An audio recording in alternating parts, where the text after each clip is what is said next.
Syukur pertama-tama kita panjatkan kehadirat Tuhan Yang Maha Esa atas berkat, perlindungan, bimbingan, dan juga rahmat yang Ia berikan dan Ia curahkan kepada kita sekalian, sehingga pada pagi hari ini kita semua dapat berkumpul di tempat ini untuk bersama-sama mendengarkan sosialisasi tentang HIV/AIDS dari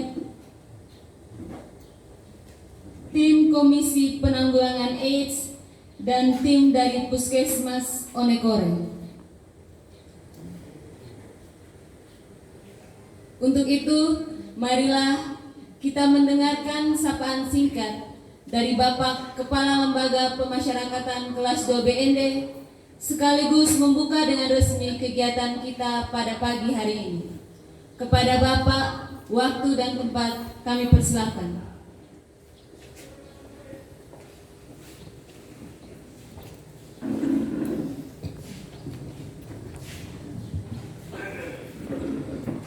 Assalamualaikum warahmatullahi wabarakatuh. Salam sejahtera bagi kita semua. Salam. Om Swastiastu, Namo Buddhaya, salam kebajikan. Yang saya hormati Bapak Kepala Puskesmas Onekore, adik saya yang selama ini selalu membantu kami di lapas ini. Pada Ibu Dokter, para perawat bidan dari Dinas Kesehatan dan Puskesmas Onekore, dan yang kami hormati Ketua Komisi Penanggulangan HIV Kabupaten ND,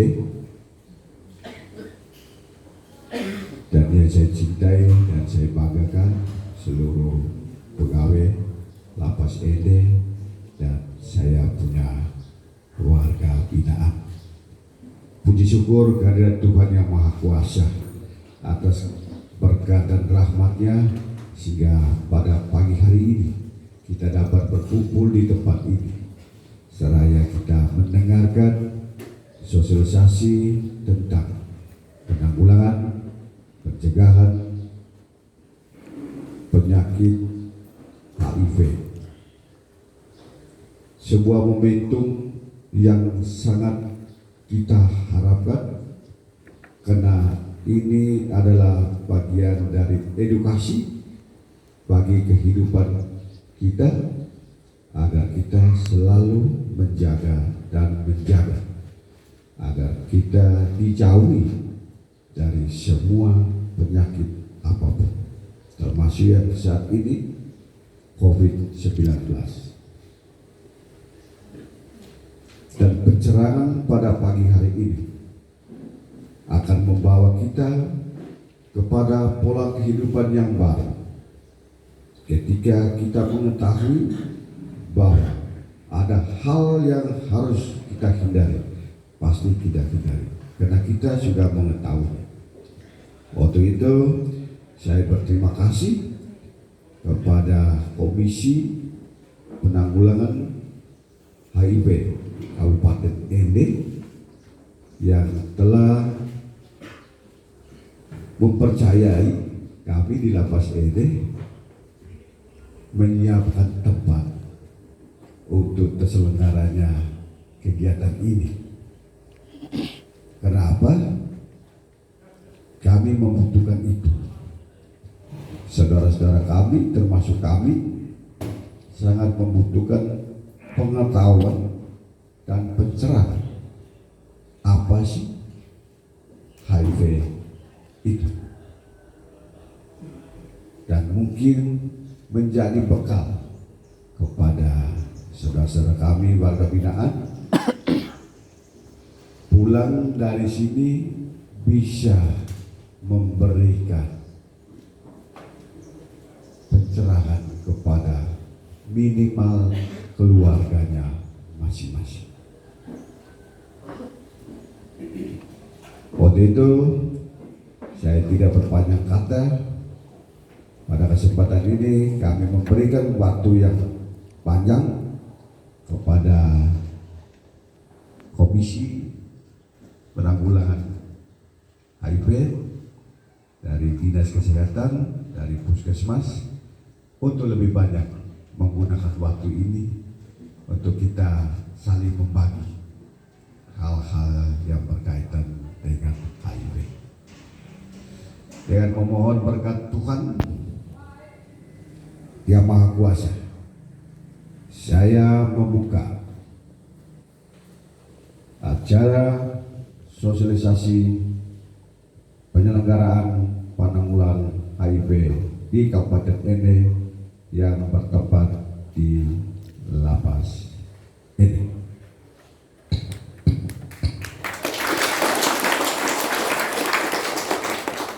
Sekian dan terima kasih.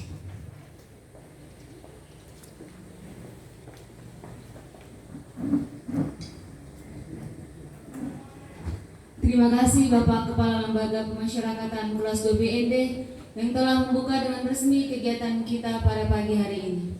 Untuk itu langsung saja kita berikan kesempatan kepada tim dari Dinas Kesehatan dan juga Puskesmas Onekore untuk melakukan sosialisasi dan pengarahan tentang HIV/AIDS. Kepada tim, waktu dan kesempatan kami persilakan.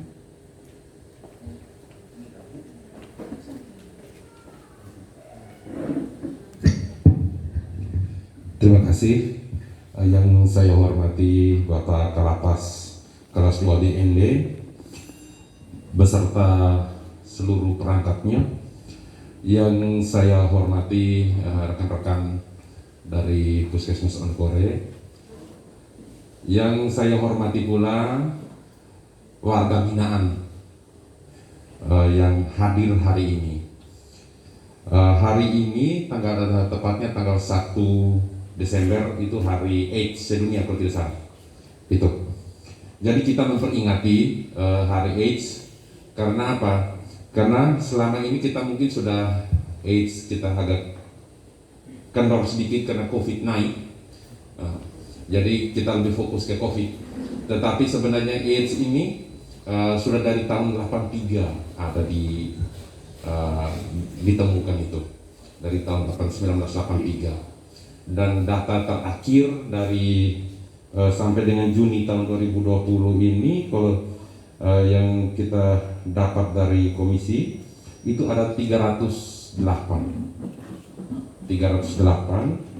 yang meninggal 132, yang masih hidup 176. Dari yang hidup ini yang aktif minum obatnya 139. Jadi ada yang putus pengobatan. Ada 37 orang. Ini yang kita khawatirkan. Ini yang sangat kita khawatirkan. Jadi bertepatan dengan Hari AIDS Sedunia, saya mengajak ke kita semua bahwa AIDS itu bisa dicegah, bisa ditekan. Kita bisa cegah dia. Kita bisa hidup berdampingan bersama orang yang mengidap HIV/AIDS. Nah, sekarang ini yang menjadi PR besar itu adalah stigma. Kita dari masyarakat itu menolak AIDS. Saat ada yang terkena AIDS, menganggap bahwa itu aib yang tidak boleh ada di dekat kita. Sehingga karena kita tidak menerima yang bersangkutan, orang itu dia lebih memilih pergi. Nah, kalau dia pergi kita tahu tempatnya, syukur. Tapi kalau kita tidak tahu tempatnya, berbahaya. Terus dia yang kedua tuh dia bisa putus asa. Karena saking kerasnya penolakan masyarakat terhadap dirinya, dia bisa putus asa. Saat dia putus asa, dia dalam hatinya timbul dia lebih baik saya tularkan ke sebanyak-banyak. Itu yang kita tidak inginkan, saudara-saudara sekalian. Jadi harapan kita semua, bukan cuma saya sebenarnya, harapan kita semua bahwa kita bisa terima orang itu, kita bisa hidup berdampingan dengan mereka. Kalau kita tahu nanti secara teori mungkin akan dijelaskan oleh ibu dokter berkaitan dengan bagaimana penularannya. Kalau kita sudah tahu cara penularannya, kita bisa tidak perlu takut dengan masalah. Intinya cairan tubuh. Kalau kita hanya duduk bersalaman, duduk berdampingan, bercerita, tidak akan tertular. Tidak akan tertular. Jadi tidak perlu kita musuhi dia, tidak perlu kita jauhi yang bersangkutan. Itu. Terus yang untuk putus pengobatan. Sekarang ini kita bersama Kardinal itu kita masih melacak ada orang-orang yang saudara-saudara kita yang pergi tanpa meninggalkan alamatnya. Itu ada. Jadi kita masih mencari ada 37 orang. Nah, kalau dia tidak minum rutin obat, selain membahayakan untuk dirinya, bisa membahayakan untuk orang lain. Kalau dia minum ARV ini kan dia bisa menambah daya tahan tubuhnya, virusnya tidak berkembang, seperti itu. Jadi saya sangat mengharapkan bahwa warga binaan di sini menjadi satu tempat untuk kami bisa melaksanakan sosialisasi kesehatan apa saja, termasuk hari ini HIV/AIDS bersama seluruh warga di dalam lapas ini, termasuk pegawainya. Karena penyakit ini dia tidak memandang siapa, tidak memandang status sosial, strata dia seperti apa, dia pegawai atau tidak pegawai, dia tidak. Selama perilaku kita bagus, dia akan baik-baik saja. Tetapi perilaku kita tidak baik, pasti akan tertular, seperti itu. Dan kita yang ada di sini hari ini tidak meminta itu sakit sebenarnya. Tapi kalau sudah sakit mau bilang apa coba? Tinggal kita dengan secara besar hati menerima sakit itu. Saya tidak boleh menularkan ke orang lain dan saya harus sembuh. Seperti itu. Jadi saya mungkin nanti akan serahkan mic ini kepada teman-teman dari Puskesmas, Ibu Dokter, dan saya mungkin mohon izin juga, kebetulan saya juga sebentar ada kegiatan di Hotel Safari. Saya akan setelah pembukaan saya akan meninggalkan tempat ini. Jadi terima kasih Bapak Kalapas yang sudah memfasilitasi kami. Ya, saya sangat bersyukur bahwa kegiatan ini bukan cuma HIV/AIDS, semua kegiatan termasuk pemeriksaan kesehatan di dalam kami siap melayani. Itu saja. Selamat pagi. Terima kasih. Assalamualaikum.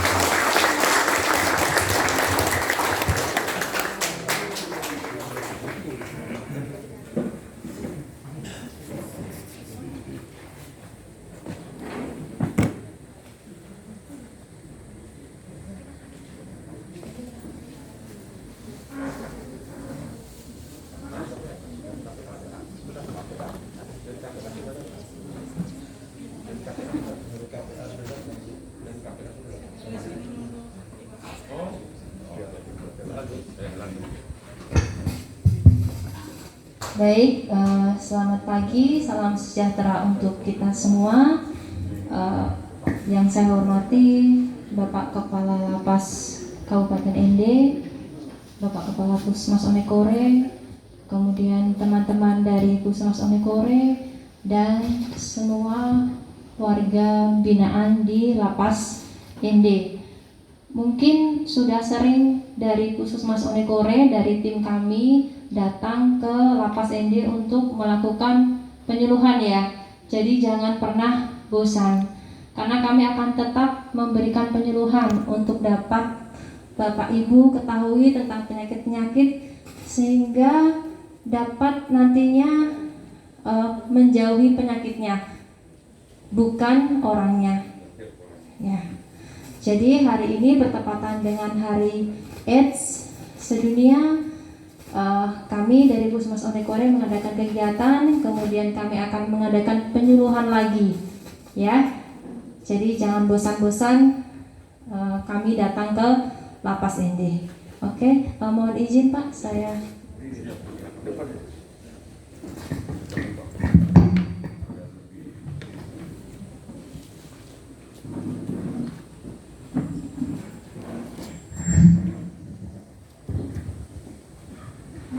Baik, saya mulai saja ya.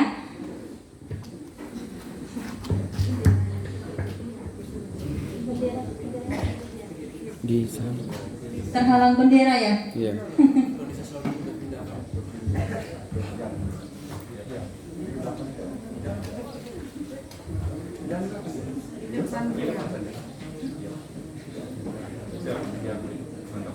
Oke.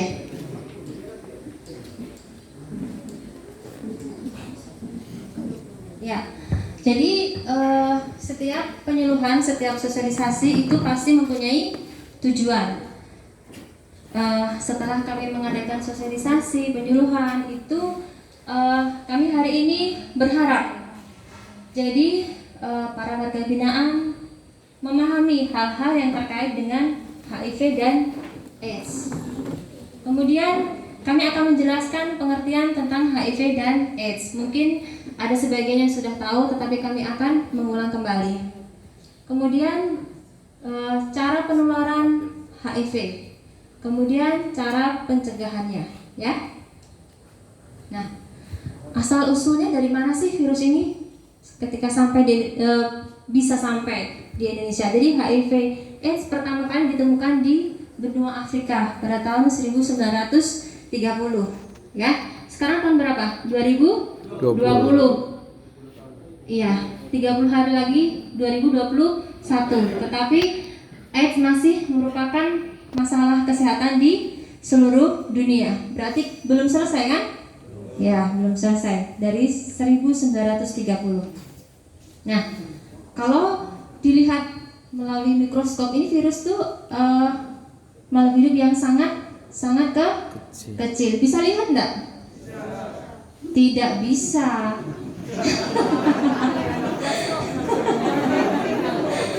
Ya, kalau ini bisa dilihat, iya. Oh, maksudnya lihat ini ya, iya. Ya, kalau ini bisa dilihat, tetapi kalau secara kasat mata kita tidak bisa melihat virus AIDS, ya kan? Iya.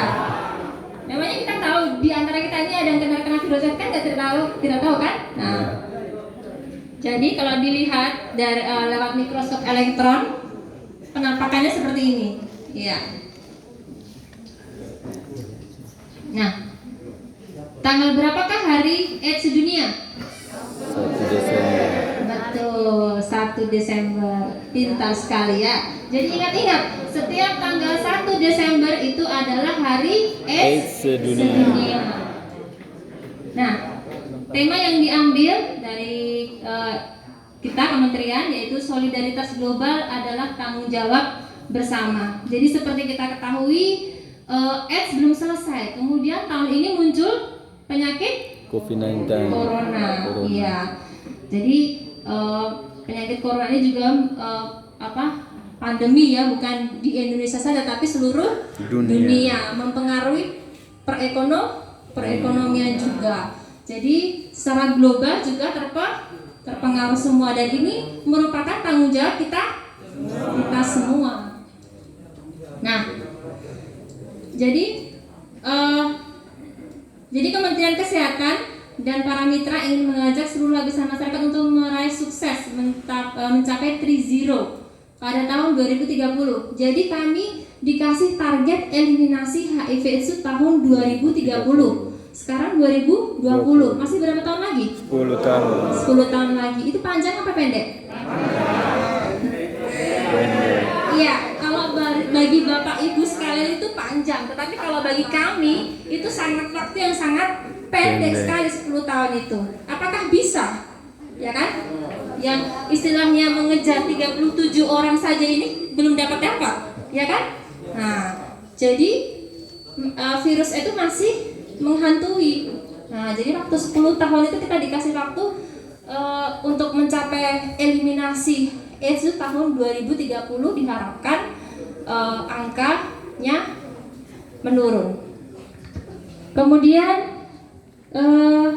dengan cara antara lain tidak ada penularan infeksi baru HIV, tidak ada lagi kematian akibat AIDS, dan tidak ada lagi stigma dan diskriminasi pada orang dengan HIV AIDS. Ya, sebenarnya kalau orang dengan corona, dengan HIV AIDS, kita lebih takut mana?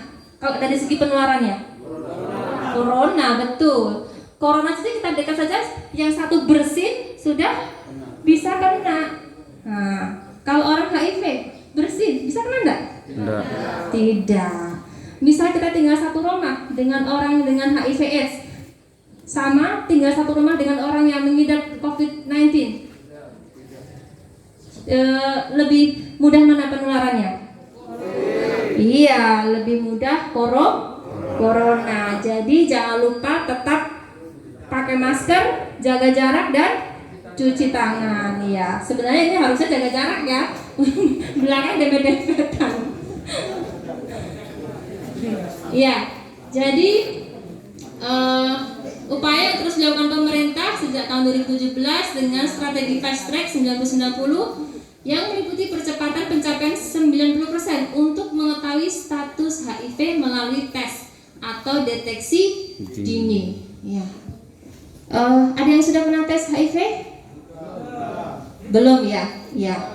Jadi sebaiknya semakin cepat tahu, semakin cepat diobati. Iya, ada obatnya, tetapi obat itu bukan menyembuhkan, tetapi mengendalikan virus. Ya, jadi untuk penularan ke orang lain semakin bisa ditekan, bukan malah tahu, malah menghilang, ya kan? Kan kasihan orang lain juga yang ditularkan. Kemudian 90% dari orang dengan HIV/AIDS yang mengetahui status HIV-nya memulai terapi ARV. Kemudian 90% orang dengan HIV/AIDS dalam terapi ARV berhasil menekan jumlah virus sehingga mengurangi kemungkinan penularan HIV serta tidak ada lagi stigma dan diskriminasi orang dengan HIV/AIDS. Kemudian dalam rangka mencapai target, Kementerian Kesehatan menerapkan strategi STOP, yaitu suluh, temukan, obati, dan pertahankan. Pada hari ini kami menjalankan suluh, yaitu penyuluhan. Kemudian kami juga akan melakukan pemeriksaan kepada warga binaan untuk dapat mengetahui status HIV-nya. Ya, jadi kalau misalnya nanti ketemu jangan takut, segera minum obat. Ya, dan obat ini jangan kaget kalau diminumnya adalah seumur hidup. Ya, begitu. Jadi jauhi penyakit bukan ya, orangnya. betul. Penyakit. Nah, kalau Bapak Ibu sekalian melihat pita merah, kan sering ya kita lihat kalau orang dengan misal jas pakai pita merah artinya apa, pita hitam artinya apa. Nah, itu kan istilahnya menunjukkan rasa solidaritas. Nah, kalau di AIDS itu adalah pita merah. Jadi ceritanya pada tahun 1991 sekelompok seniman peduli AIDS tergabung dalam visual AIDS ingin melakukan sesuatu untuk menghimpun solidaritas bagi penderita HIV/AIDS. Kemudian mereka memilih warna merah. Alasannya apa? Karena merah itu adalah warna darah. Ya, darah adalah tempat virus HIV berkembang. Kemudian selain itu merah sering dianggap memiliki gairah. Nah, itu sebabnya saya hari ini memakai baju warna merah. Kurang pitanya ya. Kemudian AIDS itu adalah penyakit mematikan, sehingga untuk menunjukkan solidaritas diperlukan simbol untuk meningkatkan gairah hidup penderita AIDS. Jadi ketika mereka mengetahui bahwa mereka terkena HIV/AIDS, pasti kan merasa down ya, merasa Drop. tertekan, ya kan? Nah, apalagi misal dia seorang ibu rumah tangga yang tidak pernah istilahnya pergi kemana-mana, yang istilahnya ibu rumah tangga normal lah, dan tahu bahwa dia terkena HIV, entah itu mungkin dari suaminya. Nah, itu yang rasanya sakit ya di sini ya. Kita sebagai ibu rumah tangga bekerja di rumah mengurus anak, tiba-tiba kena penyakit HIV/AIDS ya. Nah, saya akan menerangkan tentang HIV, perbedaan HIV dan AIDS. Jadi HIV itu virusnya, ya. singkatan dari Human Immunodeficiency Virus. HIV adalah virus penyebab AIDS yang melemahkan sistem kekebalan dan perlindungan tubuh. Nah, AIDS itu sendiri adalah singkatan dari Acquired Immune Deficiency Syndrome, yaitu kumpulan beberapa gejala akibat menurunnya sistem kekebalan tubuh yang disebabkan oleh HIV. Ya, sudah mengerti ya? Nah, jadi HIV itu adalah virus penyebab AIDS. Oke. Nah, siapakah kelompok berisiko HIV/AIDS? Yang pertama, ibu rumah tangga.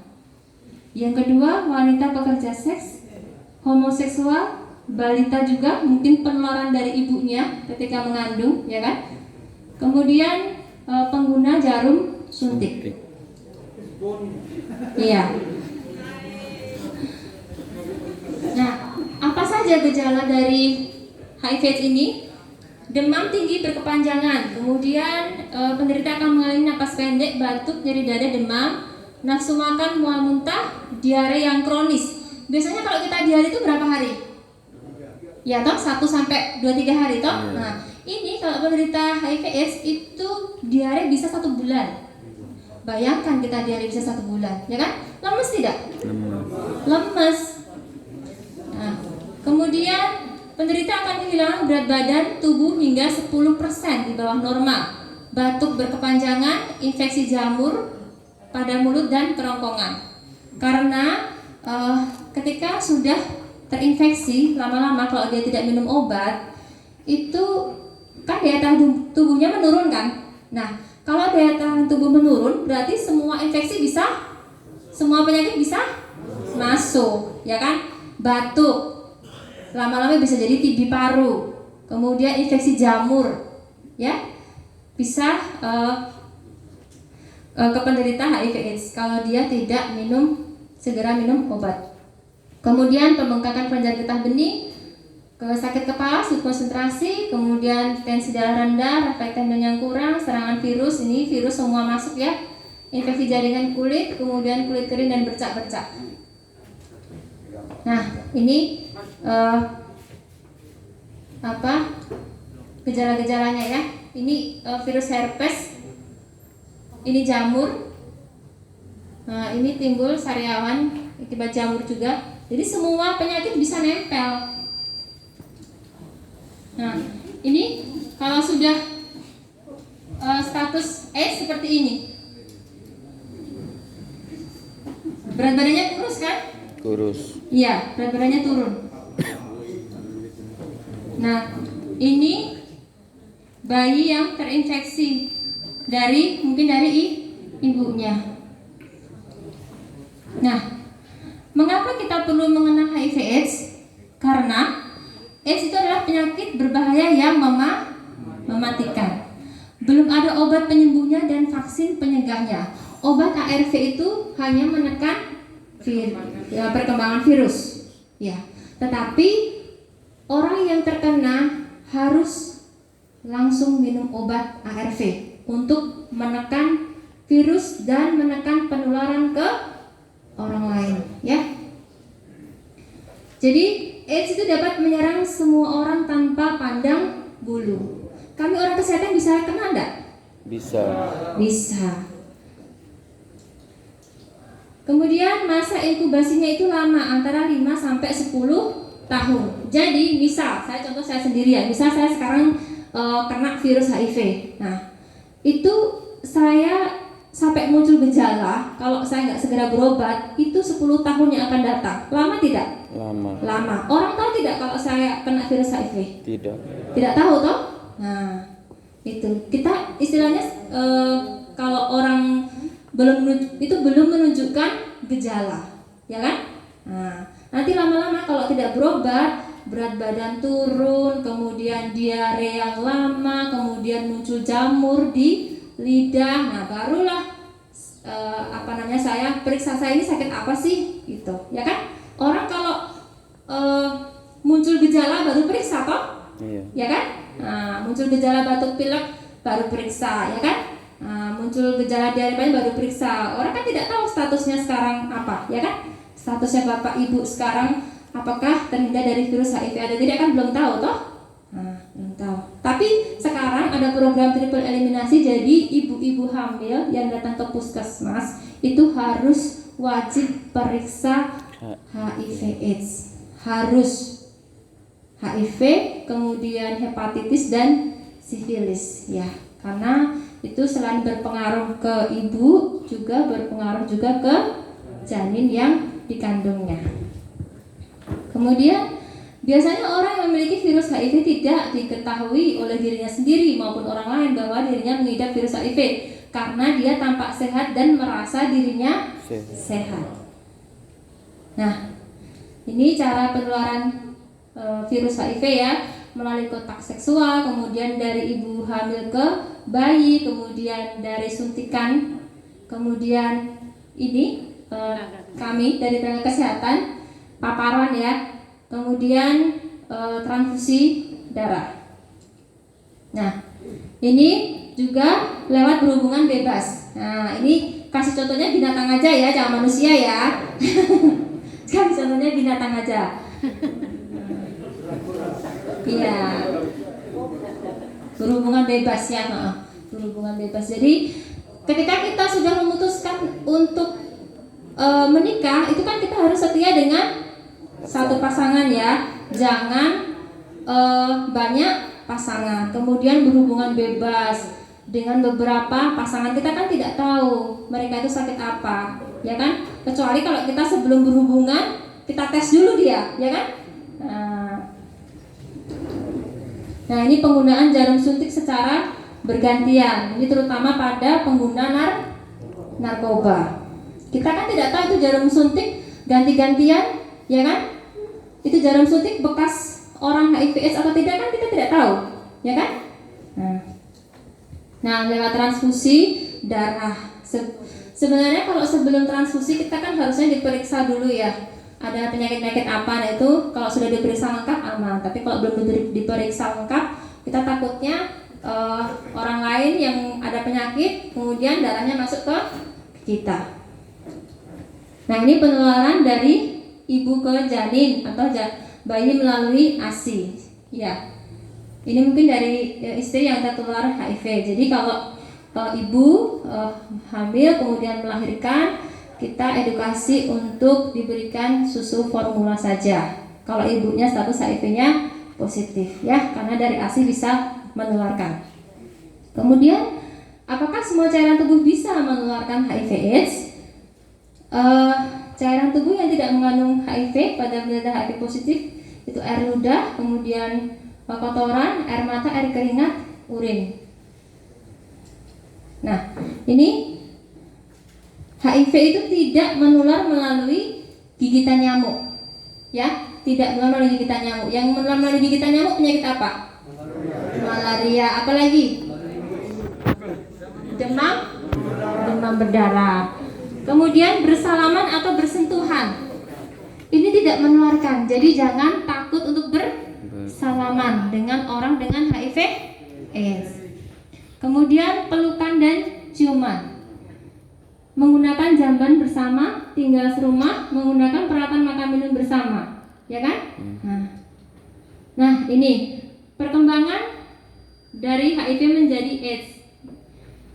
Ketika kita tertular, ada window period atau periode jendela, itu sekitar 3-6 bulan. Kemudian HIV terus berkembang selama 3-10 tahun.